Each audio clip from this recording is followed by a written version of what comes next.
ബിസ്മില്ലാഹിർ റഹ്മാനിർ റഹീം. അസ്സലാമു അലൈക്കും വറഹ്മത്തുള്ളാഹി തആല വബറകാതുഹു. ബിസ്മില്ലാഹി വൽഹംദുലില്ലാഹി വസ്സലാത്തു വസ്സലാമു അലാ അഷ്റഫി റസൂലില്ലാഹ് വഅലാ ആലിഹിൽ ഫായിസീന ബിലില്ലാഹി അമ്മാ ബഅദ്. മുഅ്മിനീങ്ങളെ, അല്ലാഹു നമ്മെ കബൂലാക്കട്ടെ. നമ്മുടെ പാപങ്ങൾ അല്ലാഹു പുറത്തു തരട്ടെ. രോഗങ്ങൾ അല്ലാഹു ശിഫയാക്കട്ടെ. മരിച്ചുപോയവരുടെ ഖബർ അല്ലാഹു സന്തോഷത്തിലാക്കട്ടെ. തെറ്റുകുറ്റങ്ങൾ അവർക്കും നമുക്കും അല്ലാഹു നിരുപാധികം മാപ്പാക്കി തരട്ടെ.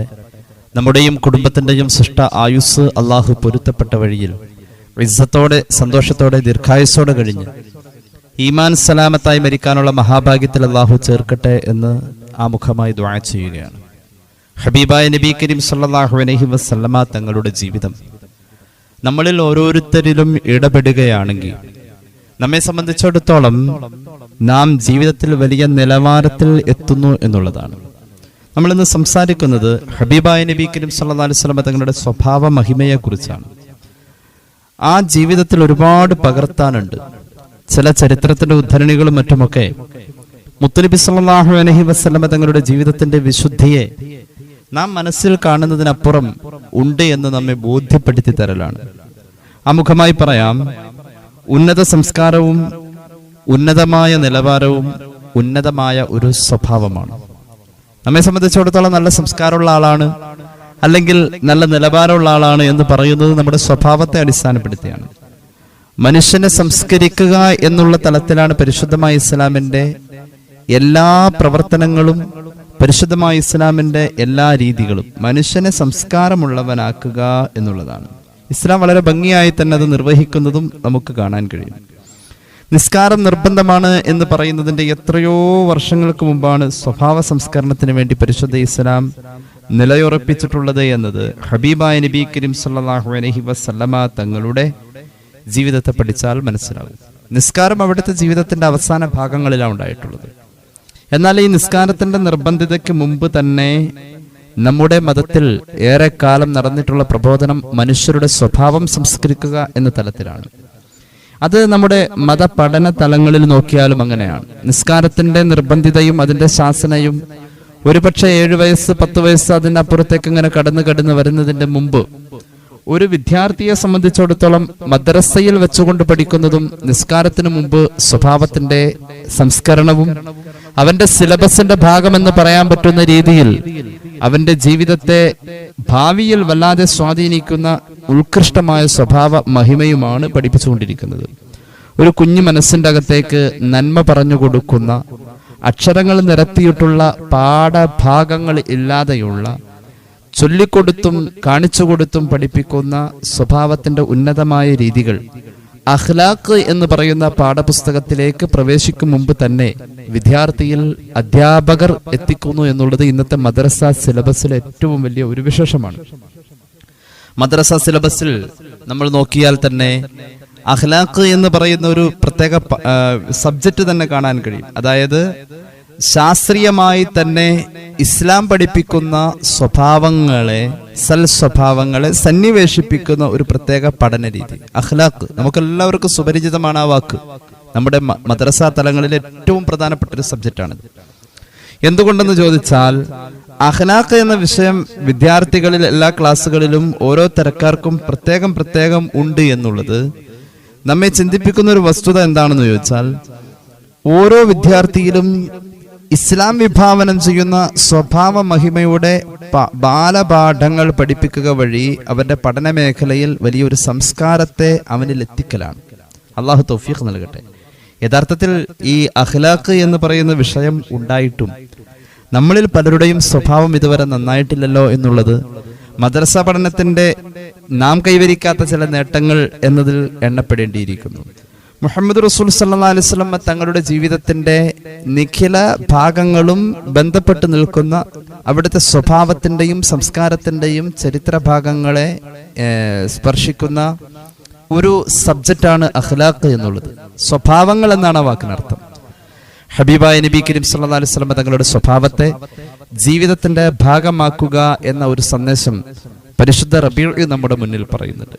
ഇമാം ബുസൂരി അവിടുത്തെ ഖസീദയിൽ വളരെ കൃത്യമായി തന്നെ മുഹമ്മദ് റസൂൽ സല്ലല്ലാഹു അലൈഹി വസല്ലം തങ്ങളെ കുറിച്ചുള്ള സ്വഭാവത്തിന്റെ ഏറ്റവും ഉത്കൃഷ്ടമായ മാതൃകകളെ ഒറ്റ വാക്കിൽ പറയുന്ന ഒരു വരിയുണ്ട്. ഫഹുവല്ലദീ തമ്മ മഅനാഹു വസൂറത്തുഹു സുമസ്തഫാഹു ഹബീബൻ ബാരിഉൻ നസ്മി എന്ന്. ആരാണ് മുഹമ്മദ് റസൂൽ സല്ലല്ലാഹു അലൈഹി വസല്ലം?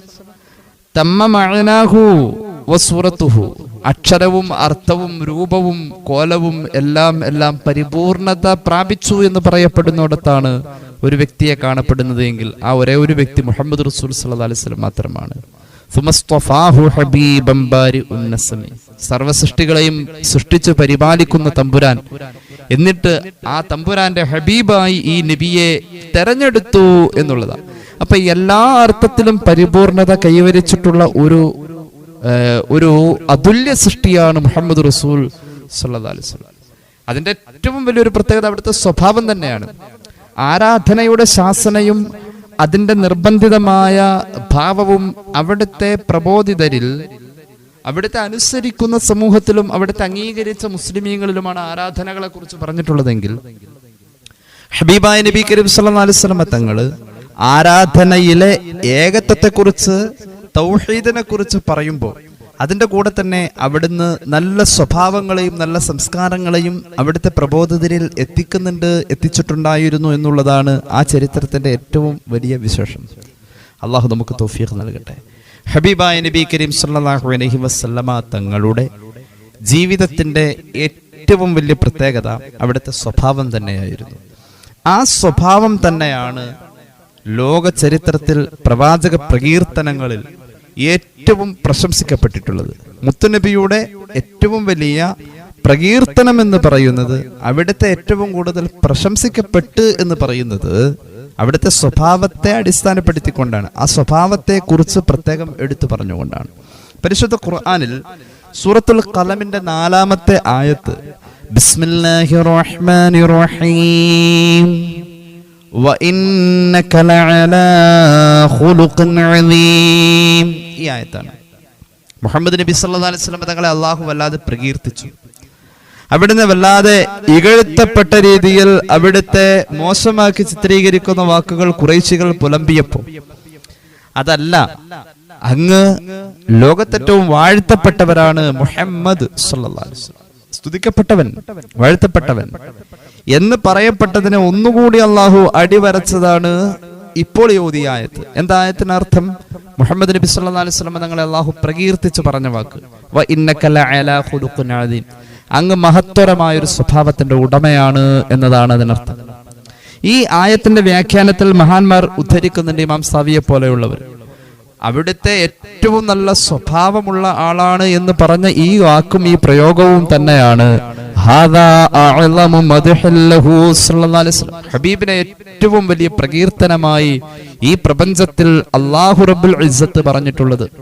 ഹബീബിന്റെ ഏറ്റവും വലിയ പ്രകീർത്തനം അവിടുന്ന് ഏറ്റവും നല്ല സ്വഭാവക്കാരനായിരുന്നു എന്ന് പറയലായിരുന്നു, അവിടുന്ന് ഏറ്റവും സൗന്ദര്യമുള്ള ആളായിരുന്നു എന്ന് പറയാമായിരുന്നു. പക്ഷെ അവിടുത്തെ പ്രകീർത്തനത്തിൽ പരിപൂർണത സ്വഭാവം പറയുമ്പോഴാണ്. കാരണം സ്വഭാവം വ്യത്യസ്ത, വിശാലമാണ്. സൗന്ദര്യം എന്ന് പറഞ്ഞാൽ ഒരു തലത്തിൽ മാത്രം സൗന്ദര്യം, ആ ഭംഗിയിൽ മാത്രം, ആ ഒരൊറ്റ മേഖലയിൽ നിൽക്കുമ്പോൾ സ്വഭാവം വ്യത്യസ്ത മേഖലകളിലാണ്. അനുകമ്പ, കരുണ, ദയ, അങ്ങനെ തുടങ്ങിയാൽ സഹാനുഭൂതിയോ എല്ലാത്തിലും സ്വഭാവം ഇടപെടാണ്. ഹബീബായ നബി കരീം സല്ലല്ലാഹു അലൈഹി വസല്ലം സ്വഭാവ മഹിമയുടെ പരിപൂർണതയ്ക്ക് വേണ്ടി നിയോഗിക്കപ്പെട്ട ആളാണ്. അപ്പൊ ആ ജീവിതം നമ്മുടെ ജീവിതത്തോട് ഒരു ബന്ധമല്ലാതെ പോവരുത്. ഒരിക്കലൊരു സ്വഹാബി വന്ന് ചോദിക്കുന്നുണ്ട്, ഐഷ റളിയല്ലാഹു അൻഹ പറയാണ്, ഹബീബായ നബിയോട് ചോദിക്കുന്നുണ്ട്, നബിയെ എന്താണ് സൽ സ്വഭാവം, നല്ല സ്വഭാവം എന്ന് പറഞ്ഞാൽ എന്താ? ഹബീബായ നബി തങ്ങൾ സല്ലല്ലാഹു അലൈഹി വസല്ലം ആ സ്വഹാബിക്ക് മറുപടി കൊടുത്തത് സൂറത്തുൽ അഅറാഫിന്റെ 199-ാമത്തെ ആയത്ത് ഓതിക്കൊണ്ടാണ്. ബിസ്മില്ലാഹിർ റഹ്മാനിർ റഹീം ഖുദിൽ അഫ്വ വഅ്മുർ ബിൽ ഉർഫി വഅഅ്റിദ് അനിൽ ജാഹിലീൻ. ഈ ആയത്ത് ഓതിട്ടാ വിട്ടുവീഴ്ചയെ ഏറ്റെടുക്കണം, ഒരു വിട്ടുവീഴ്ചയുടെ മനസ്സ് ഉണ്ടാക്കിയെടുക്കണം. നീ ഒരു വിട്ടുവീഴ്ചക്കാരനാവണം. അതോടൊപ്പം തന്നെ വിവരമില്ലാത്തവർ വന്നുകൊണ്ട് നിന്നെ പ്രകോപിപ്പിക്കുമ്പോ നീ അത് അവഗണിച്ച് കളഞ്ഞേക്ക്. ഇതാണ് ഏറ്റവും നല്ല സ്വഭാവം. വിട്ടുവീഴ്ച, വിവരമില്ലാത്തവൻ വന്ന് പ്രകോപിപ്പിക്കുമ്പോ അത് അങ്ങ് അവഗണിച്ച് കളയാ. അള്ളാഹു തൗഫീഖ് നൽകട്ടെ. ക്ഷമ വേണമെന്ന് ചുരുക്കം. എന്നിട്ടോ സമ്മഖാല, അതിന്റെ തുടർന്ന് ഹബീബ് പിന്നെയും കൂട്ടിച്ചേർത്തു. ആയത്ത് അത്ര ഓതിയിട്ട് പിന്നെ അതിന്റെ ശേഷം ഹദീസ് കേട്ടോളൂ. അൻതസില മൻ ഖതഅക വതുഅതിയ മൻ ഹറമക വതഅഫു വമൻ ളലമക. മോനെ, നിന്നോട് ബന്ധം മുറിച്ചു പോകുന്നവനെ നീ ചേർക്കാൻ ശ്രമിക്കാം, നിനക്ക് തടഞ്ഞു വെക്കുന്നവന് നീ കൊടുക്കാൻ ശ്രമിക്കാം, നിന്നെ ആക്രമിക്കുന്നവന് നീ മാപ്പ് കൊടുക്ക. ഇതാണ് ഏറ്റവും നല്ല സ്വഭാവം എന്ന് പുണ്യ നബി സല്ലല്ലാഹു അലൈഹി വസല്ലം. ഇതൊക്കെ പറഞ്ഞിട്ട് ആ സ്വഹാബിയോട് പിന്നെയും പറഞ്ഞു. അതിനൊക്കെ മാതൃകണ്ട്. ഈ പറഞ്ഞതിനൊക്കെ ഒരു മാതൃക കാണാം. ഇന്നമാ ബുഇസ്തു ലിഉതമ്മിമ മകാരിമൽ അഖ്ലാഖ്. എന്റെ നിയോഗം ഒരു സ്വഭാവ സംസ്കരണത്തിന്റെ പരിപൂർണതയിൽ സമൂഹത്തെ എത്തിക്കുക എന്നതിന് വേണ്ടിയാ. ഞാൻ അങ്ങനെ ഒരു സ്വഭാവ സംസ്കരണത്തിന്റെ പരിപൂർണത കൈവരിച്ച ആളാണ് എന്ന് പുണ്യ നബി സല്ലല്ലാഹു അലൈഹി വസല്ലം. എന്താണ് ഈ സ്വഭാവ സംസ്കരണത്തിന്റെ പരിപൂർണത? ആയിഷ റളിയല്ലാഹു അൻഹ പറയുന്നു, കാന റസൂലുള്ളാഹി സ്വല്ലല്ലാഹു അലൈഹി വസല്ലം ഖുലുഖുൽ ഖുർആൻ. ഹബീബിന്റെ സ്വഭാവം, അവിടുത്തെ സ്വഭാവം അത് ഖുർആനായിരുന്നു. ഖുർആനായിരുന്നു ഹബീബിന്റെ സ്വഭാവം സല്ലല്ലാഹു അലൈഹി വസല്ലം. റബീഉൽ അവ്വൽ ഇങ്ങനെ കടന്നു പോവാ. എന്നിട്ടോ നബിദിനൊക്കെ കഴിഞ്ഞു, പ്രവാചക സ്നേഹം അവിടെ അവസാനിപ്പിച്ചു. അല്ല, എന്റെ നബിയെ പോലെ എനിക്ക് ജീവിക്കണം. അല്ലാഹുവേ, പടച്ചോൻ തൗഫീഖ് ചെയ്യട്ടെ. സ്വലാത്തുകൾ നമ്മളിൽ ഉണ്ടാക്കുന്ന ഏറ്റവും വലിയൊരു മാറ്റാണിത്. എന്റെ നബിയെ പോലെ എനിക്ക് ജീവിക്കണം. എന്തേ? എന്റെ നബിയുടെ സ്വഭാവം അതായിരുന്നു സല്ലല്ലാഹു അലൈഹി വസല്ലം. സൽ സ്വഭാവമായിരുന്നു ഹബീബിൻ്റെത്. നമുക്കത് നിർബന്ധമാണ്. എന്തുകൊണ്ട്? സൽ സ്വഭാവിയായിരിക്കെ നമ്മൾ ചെയ്യുന്ന ചെറിയ അമലിന് വലിയ പ്രതിഫലം. മീസാൻ എന്ന തുലാസ് നിറയ്ക്കാൻ നമ്മെ കൊണ്ട് പറ്റോ? എന്നാൽ ഒരു ചെറിയ അമല് മതി, ഒരു ലാ ഇലാഹ ഇല്ലല്ലാഹ് മതി, എത്രയോ ഇരട്ടി പ്രതിഫലം. ഒരു ചെറിയ ദിക്ർ ചൊല്ലിയാൽ മതി, ലക്ഷക്കണക്കിന് ദിക്ർ ചൊല്ലിയ പ്രതിഫലം. ഒരൽപ്പം നിസ്കരിച്ചാൽ മതി, ലക്ഷക്കണക്കിന് റക്അത്ത് നിസ്കരിച്ച പ്രതിഫലം. ഒരൽപ്പം ദാനം ചെയ്താൽ മതി, കോടിക്കണക്കിന് ഉറുപ്പിക ദാനം ചെയ്ത പ്രതിഫലം. ഒരു ചെറിയ നന്മ മതി, മീസാൻ എന്ന തുലാസ് ഭാരം കൊണ്ട് നിറയാൻ കഴിയും. അള്ളാഹുവിന്റെ ഹബീബ് പഠിപ്പിക്കുന്ന ഇമാം തുർമുദിയുടെ ജാമിഉലിന്റെ ഹദീസ്, നമ്മൾ നല്ല സ്വഭാവക്കാരാവാ. ആരെ ബോധിപ്പിക്കണം? നമ്മൾ നല്ല സ്വഭാവക്കാരനാണെന്ന് അള്ളാഹനെ ബോധിപ്പിക്കണം. സൽ സ്വഭാവിയായിരിക്കെ ചെയ്യുന്ന അമലുകൾക്ക് മീസാൻ എന്ന തുലാസിൽ ഭാരം കൂടുതലാ. സല്ലല്ലാഹു അലാ മുഹമ്മദ് സല്ലല്ലാഹു അലൈഹി വസല്ലം. സൽ സ്വഭാവി വേണം. സൽ സ്വഭാവിയുടെ അമലിന് മീസാൻ എന്ന തുലാസിൽ ഭാരം കൂടുതലാണ്. സൽ സ്വഭാവിയാവണം. സൽ സ്വഭാവി അല്ലാതെ സൽ സ്വഭാവം മീസാനിൽ ഭാരം കൂടുതലാണെന്ന് പറഞ്ഞ് മനസ്സിലായിക്കൊള്ളുന്നില്ല. സൽ സ്വഭാവം മീസാനിൽ ഭാരം കൂടുതലാണെന്നല്ല, നമ്മൾ സൽ സ്വഭാവി ആയിരിക്കെ നമ്മൾ ചെയ്യുന്ന അമലുകൾ ആ മീസാനിൽ വെക്കാം, അതിന് ഭാരം കൂടുതല.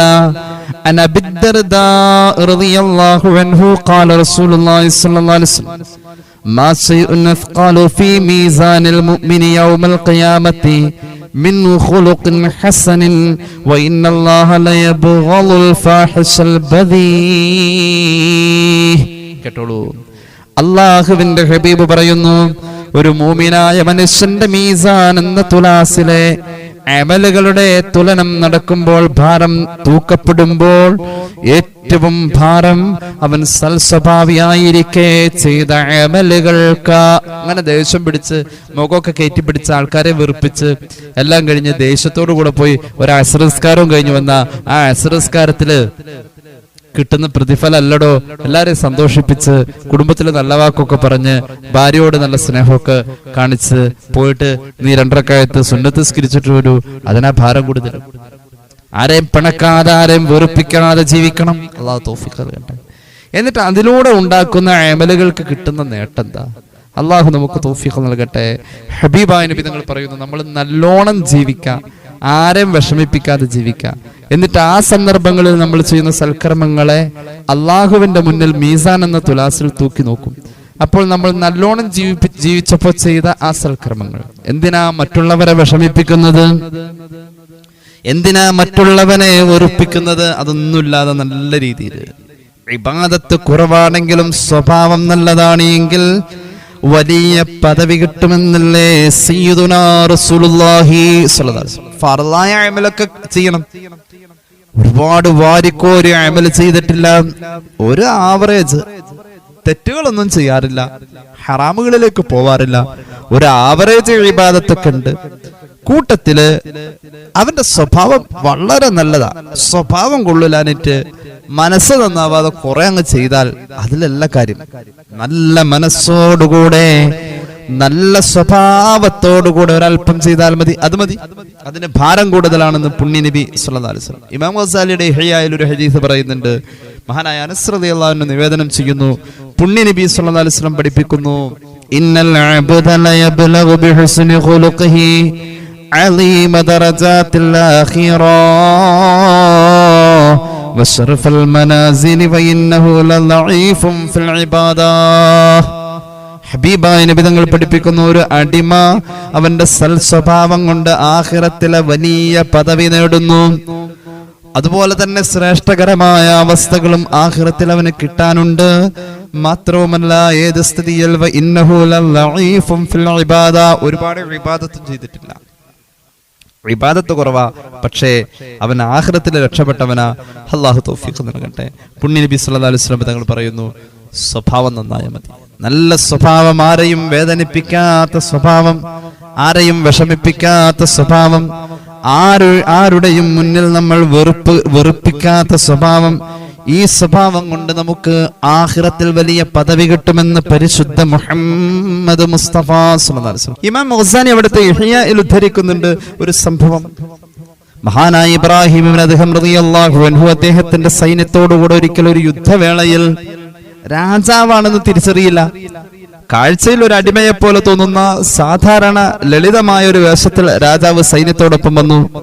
മഹാനായ ഇബ്രാഹിം ഇബ്നു അദ്ഹം റളിയല്ലാഹു അൻഹുവിന്റെ പട്ടാളക്കാരിലെ ഒരു സാധാരണ പട്ടാളക്കാരൻ, ഒരു അടിമയുടെ രൂപത്തിലും കൊലത്തിലും കാണുന്ന ഇബ്രാഹിം ഇബ്നു അദ്ഹം റളിയല്ലാഹു അൻഹുവിനെ ആരാണെന്ന് തിരിച്ചറിയാതെ ഈ പട്ടാളക്കാരൻ ചോദിക്കുന്നുണ്ട്, അൻത അബ്ദ്, താങ്കൾ ഒരു അടിമയാണോ? കേട്ട വഴി തന്നെ ഇബ്രാഹിം ഇബ്നു അദ്ഹം റളിയല്ലാഹു അൻഹു പറഞ്ഞു, നഅം, ഞാനൊരു അടിമയാണ്. അടിമയാണെങ്കിൽ ഐനൽ ഉംറാൻ, എവിടെയാണ് താമസിക്കുന്നത്, എവിടെയാണ് താമസ സ്ഥലം, താമസിക്കേണ്ട സ്ഥലം ഏതാണ്? അപ്പോൾ ഇബ്രാഹിം ഇബ്നു അദ്ഹം റളിയല്ലാഹു അൻഹു ഈ യുദ്ധക്കളത്തിന്റെ തൊട്ടടുത്ത് കാണുന്ന ഖബർസ്ഥാനിലേക്ക് ചൂണ്ടിക്കാണിച്ചിട്ട് പറഞ്ഞു, ഞാൻ പോയി താമസിക്കേണ്ടത് അവിടെയാണ്. ഈ പട്ടാളക്കാരൻ വിചാരിച്ച് അയാളെ കളിയാക്കുന്നതായിരിക്കുന്നു. അയാള് വീണ്ടും ചോദിച്ചു, എവിടെയാണ് താമസിക്കുന്ന സ്ഥലം? ഇന്നമ അറത്തുൽ ഉംറാൻ. അപ്പോൾ ഇബ്രാഹിം ഇബ്നു അദ്ഹം റളിയല്ലാഹു അൻഹു പറഞ്ഞു, ഞാൻ താമസിക്കേണ്ട സ്ഥലം ആ കാണുന്ന ഖബർസ്ഥാനാണെന്ന് പറഞ്ഞ് വീണ്ടും മറുപടി ആവർത്തിച്ചു. അത് ഈ പട്ടാളക്കാരനെ സംബന്ധിച്ചിടത്തോളം ദേഷ്യം ഉണ്ടാക്കി. അയാളുടെ കയ്യിലുള്ള ചട്ടവാറ് കൊണ്ട് ഒരു വീശങ്ങ് കൊടുത്തു. അതോടുകൂടെ അത് ചെന്നുകൊണ്ട് ഇബ്രാഹിം ഇബ്നു അദ്ഹം റളിയല്ലാഹു അൻഹുവിൽ ഒരു മുറിവുണ്ടാക്കി കഴിഞ്ഞപ്പോ ദേഷ്യം വന്നപ്പോ ഒരു അടി കൊടുത്തതാ, മുറിഞ്ഞു, നന്നായിട്ട് മുറിഞ്ഞു കഴിഞ്ഞപ്പോ ഈ പട്ടാളക്കാരൻ അങ്ങോട്ട് മാറ്റി നിർത്തി. അങ്ങനെ പോയി ഇബ്രാഹിം ഇബ്നു അദ്ഹം റളിയല്ലാഹു അൻഹു മുറിവിൽ നിന്നും ചോര ഇറ്റി വീണുകൊണ്ടിരിക്കുക. അതിങ്ങനെ തപ്പിപ്പിടിച്ചുകൊണ്ട് മഹാനവറുകൾ ആ പരിക്കോടുകൂടെ അങ്ങനെ പിന്നോട്ട് പോണ കണ്ടപ്പോ മഹാന്മാരായ ഇദ്ദേഹത്തെ സ്നേഹിക്കുന്ന മറ്റു പട്ടാളക്കാര് ചുറ്റിലും കൂടി ചോദിച്ചു, ആ മുറിവുണ്ടാക്കിയ പട്ടാളക്കാരനെ വിളിച്ചിട്ട് ചോദിച്ചു, എന്താ സംഭവം എന്ന് ചോദിച്ചു. അപ്പൊ പറഞ്ഞു, ഞാനിങ്ങനെ ചോദിച്ചു, അടിമയാണോന്ന് ഇങ്ങനെ പറഞ്ഞു. ആ മറുപടിയിൽ തന്നെ ഒരു പരിഹാസ്യം എനിക്ക് തോന്നി. ഞാൻ ദേഷ്യം വന്നപ്പോ ഒരു വീശങ്ങ് കൊടുത്തതാ, അത്രയും മുറിയൂന്നൊന്നും ഞാൻ വിചാരിച്ചില്ല, നല്ല മുറിവുണ്ട്. അപ്പോൾ ഈ മറ്റുള്ള പട്ടാളക്കാര് ഇബ്രാഹിം ഇബ്നു അദ്ഹം റളിയല്ലാഹു അൻഹുവിനെ മനസ്സിലാക്കിയിട്ടുള്ള മറ്റുള്ള പട്ടാളക്കാര് ഈ പട്ടാളക്കാരനോട് പറഞ്ഞു, അത് ആരാധന നിനക്കറിയോ? ഇല്ലെങ്കിൽ കേട്ടോളൂ, അതാണ് മഹാനായ ഇബ്രാഹിം ഇബ്നു അദ്ഹം എന്ന നമ്മുടെ നേതാവ് റളിയല്ലാഹു അൻഹു. മഹാനവറുകളാണത്. ഈ പട്ടാളക്കാരൻ ഞെട്ടിപ്പോയി.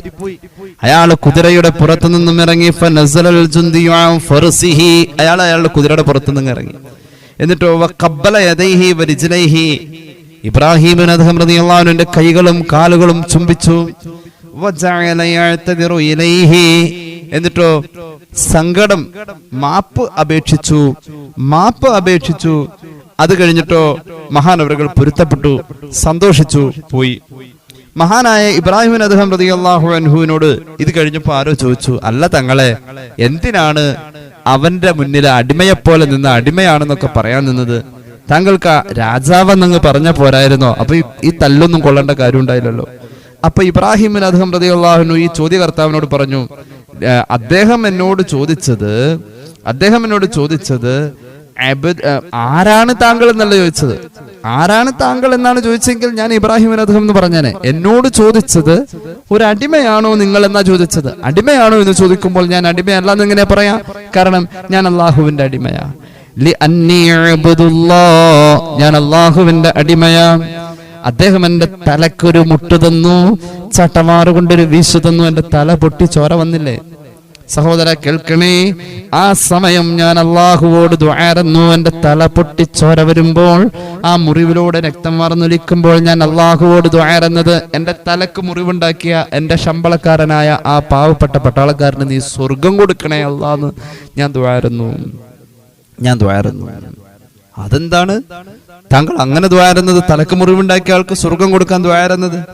മഹാനായ ഇബ്രാഹിം അദ്ഹം റളിയല്ലാഹു അൻഹു പറഞ്ഞു, അലിംതു അന്നനി ഊജറു അലാ മാ നാലനി മിൻഹു. അയാൾ എന്റെ തലയിൽ മുറിവുണ്ടാക്കിയപ്പോ എനിക്ക് വേദന ഉണ്ടായി.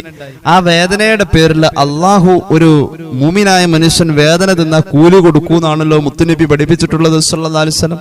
അപ്പൊ എനിക്ക് ആ വേദനക്ക് കൂലി കിട്ടാൻ കാരണക്കാരനായത് അദ്ദേഹല്ലേ. അപ്പൊ അതുകൊണ്ട് ഞാൻ എന്തിന് ഫലം ഉരീദ് അൻ അകൂന നസീബി മിൻഹുൽ ഖൈറ വനസീബുഹു മിന്നി അശ്റ.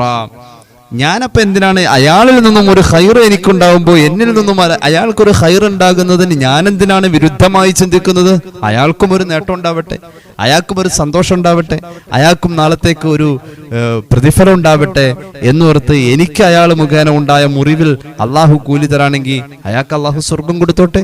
ഞാൻ എന്തിനാ അയാൾക്ക് കിട്ടുന്നൊരു നന്മയിൽ തടസ്സമായി നിൽക്കേണ്ടത്? ഞാൻ അയാൾക്ക് വേണ്ടി ദുആറുന്നതാണ് എന്ന്. ഇവിടെ നമ്മൾ ചിന്തിക്കേണ്ടത്, മറ്റുള്ളവരുടെ തലയിലേക്ക് എന്തെങ്കിലും ചാർത്തി വെച്ചിട്ട് തടി ഊരി വരുന്ന ഒരു സ്വഭാവം നമുക്ക് പലപ്പോഴും ഉണ്ട്.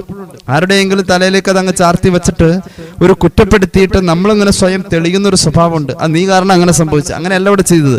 ഇബ്രാഹിം അദ്ഹം റളിയല്ലാഹു അൻഹു ആ പട്ടാളക്കാരനെ പരമാവധി നന്നാക്കുക ചെയ്തത്. അയാൾ മുഖേനയല്ല എനിക്ക് അടികൊള്ളേണ്ടി വന്നത്. എന്റെ ഉത്തരം ഈ കോലത്തിലായിരുന്നു. ഞാൻ കാരണമാണ് എനിക്ക് അടികൊണ്ടത്. ഞാൻ കാരണം എന്റെ തല മുറിഞ്ഞിട്ട് അയാൾ മുഖേന എനിക്ക് യഥാർത്ഥത്തിൽ നേട്ടം ഉണ്ടായിട്ടുള്ളൂ, സന്തോഷം ഉണ്ടായിട്ടുള്ളൂ. ഞാൻ അയാൾക്ക് സ്വർഗം ചോദിക്കുക ചെയ്തത് എന്ന് പറഞ്ഞ് അദ്ദേഹത്തെ പരമാവധി നന്നാക്കി കാണിക്കാൻ ശ്രമിക്കുന്ന ഒരു വലിയ സ്വഭാവ സംസ്കരണം മുഹമ്മദ് റസൂൽ സല്ലല്ലാഹു അലൈഹി വസല്ലം പഠിപ്പിച്ചിട്ടുള്ളതും ഇതൊക്കെ തന്നെയാണ്. അവിടുത്തെ ജീവിതത്തിൽ നമുക്ക് കാണാൻ കഴിയുന്നതും ഇതൊക്കെ തന്നെയാണ്. ആരാധനയുടെ അർത്ഥം അറിയണം. ആരാധനയുടെ അർത്ഥം എന്താ? ആരാധന എന്നത് സൽ സ്വഭാവത്തോടുകൂടെ ചെയ്യുമ്പോഴാ ആരാധനയുടെ പരിപൂർണ പ്രതിഫലം കിട്ടാം. അതാണ് ആരാധനയുടെ അർത്ഥം. അല്ലാഹുവേ, ആരാധനയുടെ അർത്ഥം മുഹമ്മദ് റസൂൽ സല്ലല്ലാഹു അലൈഹി വസല്ലം തങ്ങളുടെ ജീവിതത്തെ അങ്ങനെ തന്നെ പകർത്ത എന്നതാണ്. സ്വഭാവം മുത്തുനബിയുടേതാവുകയും അതിന്റെ കൂടെ അമൽ ചെയ്യുകയും ചെയ്യുമ്പോൾ ആ അമലിന് വലിയ പ്രതിഫലം. അള്ളാഹു തൗഫീഖ് നൽകട്ടെ. കേട്ടോളൂ, ഹബീബായ നബി കരീം സല്ലല്ലാഹു അലൈഹി വസല്ലം തങ്ങളോട് ഒരിക്കൽ ഒരു പെണ്ണിനെ പറ്റി പറയപ്പെട്ടു. ആ പെണ്ണാവട്ടെ രാവ് മുഴുവനും നിസ്കാരം, പകല് മുഴുവനും നോമ്പ്. ആ പെണ്ണ് ധാരാളം സൽക്കർമ്മങ്ങൾ ചെയ്യുന്നു, സദഖ ചെയ്യുന്നു. മാത്രവുമല്ല ഇതിന്റെ ഒക്കെ കൂടെ എല്ലാ സൽക്കർമ്മങ്ങളും, എല്ലാ ഇബാദത്തുകളും, ഖുർആൻ പാരായണവും നിസ്കാരവും ഒക്കെ ഉണ്ട്. കൂട്ടത്തിൽ ആ പെണ്ണിനൊരു ചെറിയ വീക്ക്നെസ് ഉണ്ട്. എന്താണ് വീക്ക്നെസ്? അയൽവാസിനെ കണ്ട അപ്പ ചീത്ത പറയും. ആ പെണ്ണ് അയൽവക്കക്കാർക്ക് മോശക്കാരിയാണ്. അവളുടെ നാവ് വെച്ച് അയൽവാസിയെ കണ്ടു കഴിഞ്ഞാൽ ചീത്ത പറയും. അയൽവാസിയെ നാവ് കൊണ്ട് ചീത്ത പറയുന്ന ആ പെണ്ണിനെ പറ്റി ഹബീബിനോട് പറയപ്പെട്ടപ്പോ പുണ്യനബിതങ്ങൾ പറഞ്ഞു സല്ലല്ലാഹു അലൈഹി വസല്ലം, ലാ ഖൈറ ഫീഹാ വഹിയ മിൻ അഹ്ലിൻ നാർ. ആ പെണ്ണിൽ ഒരു ഖൈറുമില്ല. അവൾ എത്ര നിസ്കരിച്ചിട്ടും കാര്യമില്ല, അവളുടെ ഇബാദത്ത് കൊണ്ട് കാര്യമില്ല, അവൾ നരകത്തിനുള്ളവളാണെന്ന് പരിശുദ്ധ മുഹമ്മദ് മുസ്തഫ സല്ലല്ലാഹു അലൈഹി വസല്ലം. മറ്റൊരു പെണ്ണിനെ പറ്റി പറയപ്പെട്ടു. ആ പെണ്ണാവട്ടെ ആ പെണ്ണ് ഒരാളെയും ഉപദ്രവിക്കുന്നില്ല. ആ പെണ്ണാവട്ടെ ഒരുപാട് അമലുള്ളവളുമല്ല, ഫർളായ അമലും ഒരു ആവറേജ് അമലുള്ളൂ, ആരും ഉപദ്രവിക്കില്ല, നല്ല സ്വഭാവം എല്ലാവരോടും. അങ്ങനെയുള്ള ഒരു പെണ്ണിനെ പറ്റിയും ചോദിക്കപ്പെട്ടു. ആ സമയത്ത് പുണ്യ നബി പറഞ്ഞു, ഹിയ മിൻ അഹ്ലിൽ ജന്ന, അവൾ സ്വർഗവാസിനിയാണ്. ഈ ഹദീസ് ഇമാം ബൈഹഖി അവിടുത്തെ ശുഅബുൽ ഈമാനിൽ ഉദ്ധരിച്ചിട്ടുണ്ട്. ഒറ്റ വാക്കിൽ പറഞ്ഞാൽ പുണ്യ നബി സല്ലല്ലാഹു അലൈഹി വസല്ലം തങ്ങളുടെ പരിപൂർണമായ ആ പ്രവാചക സ്നേഹത്തിന്റെ ഭാഗമാ അവിടുത്തെ സ്വഭാവത്തെ നമ്മൾ ഇങ്ങനെ കൊണ്ടുവരാം. അവിടുത്തെ സ്വഭാവം നമ്മൾ ഉണ്ടാക്കിയെടുക്കാം. സ്നേഹവും കരുണയും മറ്റുള്ളവരെ കൊണ്ട് വിഷമിപ്പിക്കുന്ന രീതിയിലാവാതെ, ആരെ വെറുപ്പിക്കാതെ നമ്മൾ നന്നായിട്ട് ജീവിക്കാം. എന്നിട്ട് അമൽ ചെയ്തോ അതിന് ഇരട്ടി പ്രതിഫല. മീസാൻ എന്ന തുലാസിൽ ഭാരം കൂടുതൽ കിട്ടാൻ അങ്ങനെയാ ചെയ്യേണ്ടത്. അള്ളാഹു തൗഫീഖ് നൽകട്ടെ. ജീവിതത്തിൽ സ്വഭാവം നന്നായിട്ട് ചെയ്യുന്ന അമലുകൾക്കാണ് മീസാൻ എന്ന തുലാസിൽ ഭാരം കൂടുതലെന്ന് പുണ്യ നബി സല്ലല്ലാഹു അലൈഹി വസല്ലം. അള്ളാഹു തൗഫീഖ് നൽകട്ടെ. ഒരുപാട് പേര് ദുആ ഇറക്കാൻ പറഞ്ഞിട്ടുണ്ട്. ഇൻഷാ അല്ലാഹ് 3 സ്വലാത്ത് ചൊല്ലി ദുആ ചെയ്യാം. സല്ലല്ലാഹു അലാ മുഹമ്മദ് സല്ലല്ലാഹു അലൈഹി വസല്ലം, സല്ലല്ലാഹു അലാ മുഹമ്മദ് സല്ലല്ലാഹു അലൈഹി വസല്ലമ, അല്ലാഹുമ്മ സ്വല്ലി അലാ മുഹമ്മദ് യാ റബ്ബി സ്വല്ലി അലൈഹി വസല്ലം. അൽഹംദുലില്ലാഹി റബ്ബിൽ ആലമീൻ. അല്ലാഹുമ്മ സ്വല്ലി അലാ സയ്യിദിനാ മുഹമ്മദിൻ വഅലാ ആലി സയ്യിദിനാ വമൗലാനാ മുഹമ്മദ്. അല്ലാഹുവേ ഞങ്ങളെ നീ കബൂലാക്കണേ തമ്പുരാനെ. അല്ലാഹുവേ ഞങ്ങളുടെ പാപങ്ങൾ പൊറുക്കണമല്ലാ, രോഗങ്ങൾ ശിഫയാക്കുക അല്ലാ. ദുആ കൊണ്ട് വസിയത്ത് ഏൽപ്പിച്ചവരുടെ ആവശ്യങ്ങൾ നിറവേറ്റണേ അല്ലാ. അല്ലാഹുവേ ഈ പരിപാടി കണ്ടുകൊണ്ടിരിക്കുന്നവരുടെ ഹലാലായ മുറാദ് ഹാസിലാക്കണേ അല്ലാ. ഞങ്ങളെ സഹായിക്കുന്നവരെ നീ സഹായിക്കണമല്ലാ, ഞങ്ങളെ സ്നേഹിക്കുന്നവരെ നീ സ്നേഹിക്കണേ അല്ലാ. അല്ലാഹുവേ ഈ അടുത്ത ദിവസം ലക്ഷദ്വീപിലുള്ള ഒരു കുടുംബം, ഈ പരിപാടി സ്ഥിരം കാണുന്ന കുടുംബമാണ്. എറണാകുളം ആസ്റ്റർ മെഡിസിറ്റിയിൽ അദ്ദേഹത്തിന്റെ ഒരു വലിയ ഓപ്പറേഷൻ നടക്കേണ്ടതുണ്ട്. അൽഹംദുലില്ലാഹ് കഴിഞ്ഞ ദിവസം ഞാൻ അദ്ദേഹത്തെ കാണാൻ കഴിഞ്ഞു. അല്ലാഹുവേ ആ സഹോദരന് നീ പരിപൂർണമായ ശിഫ നൽകണം അല്ലാ. അദ്ദേഹം അഭിമുഖീകരിക്കുന്ന ട്രീറ്റ്മെന്റിൽ നീ ബറക്കത്ത് കൊടുക്കണം അല്ലാ. ഒരു നബി കുടുംബമാണ്, തങ്ങളാണ് അദ്ദേഹം. അല്ലാഹുവേ അദ്ദേഹത്തിന്റെ എല്ലാ വിഷമങ്ങളും പ്രയാസങ്ങളും ദൂരീകരിക്കണേ അല്ലാ. റബ്ബേ ഞങ്ങളുടെ പരിപാടി കാണുന്ന ഒരു കുടുംബം, അവരുടെ 1 വയസ്സുള്ള മോള് കുറച്ച് ദിവസങ്ങളായി വെന്റിലേറ്ററിലാണ്, ICUവിലാണ്, ശ്വാസതടസ്സമായ പ്രയാസമുണ്ട്. റബ്ബേ പൊന്നുമോൾക്ക് നീ ശിഫ നൽകണേ അല്ലാ, ശിഫ നൽകണേ അല്ലാ, ആരോഗ്യം നൽകണേ അല്ലാ, കുടുംബത്തിന് സമാധാനം നൽകണേ അല്ലാ. ശ്വാസതടസ്സവും മറ്റ് പ്രയാസങ്ങളും നീ മാറ്റിക്കൊടുക്കണേ അല്ലാ. 3 ദിവസം കൊണ്ട് അല്ലാഹുവേ ഒരു പ്രിയപ്പെട്ട ഉമ്മ 4444 സ്വലാത്തുന്നാരിയത്ത് ചൊല്ലി. അവരുടെ ഗൾഫിലുള്ള മകൾക്ക് നിർബന്ധമായ ഒരു ജോലി വേണം. ജീവിതത്തിന്റെ ചുറ്റുപാടെങ്ങനെയാ അല്ലാഹുവേ സ്വലാത്തിന്റെ ബറക്കത്ത് കൊണ്ട് ഒരുപാട് ഇബാദത്ത് ചെയ്യുന്ന ഉമ്മയാണ്. പ്രത്യേകം ദുആ ഇറക്കാൻ പറഞ്ഞിട്ടുണ്ട്. ഈ സദസ്സില സ്വലാത്ത് ദുആ ഇറക്കണമെന്നാ പറഞ്ഞത്. സ്വലാത്ത് നീ കബൂലാക്കുക അല്ലാ. സ്വലാത്തിന്റെ ബറക്കത്ത് കൊണ്ട് അവരുടെ മകൾക്ക് എന്താണോ അവർ ആഗ്രഹിക്കുന്നതിനപ്പുറം നീ എത്തിച്ചു കൊടുക്കണമല്ല. സമാധാനമുള്ള ജീവിതം കൊടുക്കണമല്ല. അവരുടെ രോഗങ്ങളൊക്കെ, ഉമ്മാന്റെ രോഗങ്ങൾ, ഉപ്പാന്റെ രോഗങ്ങളൊക്കെ നീ ശിഫയാക്കണേ അല്ലാ. സിഹറിന്റെ ബുദ്ധിമുട്ടുള്ള പലരുമുണ്ട് റബ്ബേ, പ്രത്യേകം ദുആ ചെയ്യണേ എന്ന് പറഞ്ഞിട്ടുണ്ട്. ശിഫാ നൽകണേ അല്ലാ. സിഹറിന്റെ ബുദ്ധിമുട്ടുള്ളതിന്റെ പേരിൽ മക്കളുടെ വിവാഹം മുടങ്ങുന്നു, പെൺകുട്ടികളാണ് അല്ലാ. അല്ലാഹുവേ സിഹർ ബാത്തിലാക്കണേ അല്ലാ. അല്ലാഹുവേ റബ്ബേ അവരുടെ വീടും സ്ഥലവും തിരിച്ചു കിട്ടാൻ നീ തൗഫീഖ് നൽകണേ അല്ലാ. അല്ലാഹുവേ MCA കഴിഞ്ഞ മകൾക്ക് ജോലിക്ക് ശ്രമിക്കുന്നു, ഉദ്ദേശിച്ച ജോലി കിട്ടാൻ അല്ലാഹുവേ നീ തൗഫീഖ് നൽകുക അല്ലാ. പഠിച്ചതിൽ ബറക്കത്ത് കൊടുക്കുക അല്ലാ. ഞങ്ങളിൽ നിന്നും മരിച്ചുപോയവരുടെ ഖബർ നീ സന്തോഷത്തിലാക്കണമല്ലാ. തെറ്റുകുറ്റങ്ങൾ അവർക്കും ഞങ്ങൾക്കും നീ മാപ്പാക്കണേ റഹ്മാനേ. പുണ്യ റബീഇന്റെ എല്ലാ നന്മയിലും ഞങ്ങളെ ചേർക്കണം അല്ലാ. അല്ലാഹുവേ ഹബീബിന്റെ റുഫഖായിൽ കൂട്ടണം അല്ലാ. പൊന്നാര മക്കളെ നീ സ്വാലിഹീങ്ങളാക്കുക അല്ലാ. അല്ലാഹുവേ പല കുടുംബങ്ങളും പനിയും മറ്റ് അസ്വസ്ഥതകളുമുണ്ട് റബ്ബേ, നീ ശിഫ നൽകണേ അല്ലാ.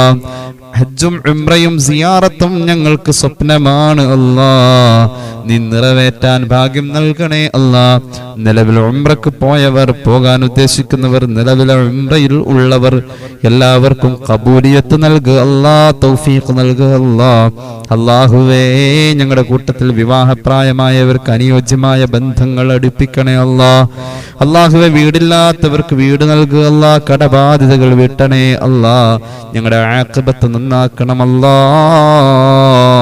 ربنا آتنا في الدنيا حسنة وفي الآخرة حسنة وقنا عذاب النار بفضله صلى الله على محمد صلى الله عليه وسلم صلى الله على محمد صلى الله عليه وسلم اللهم صل على محمد يا رب صل عليه وسلم. السلام عليكم ورحمة الله وبركاته.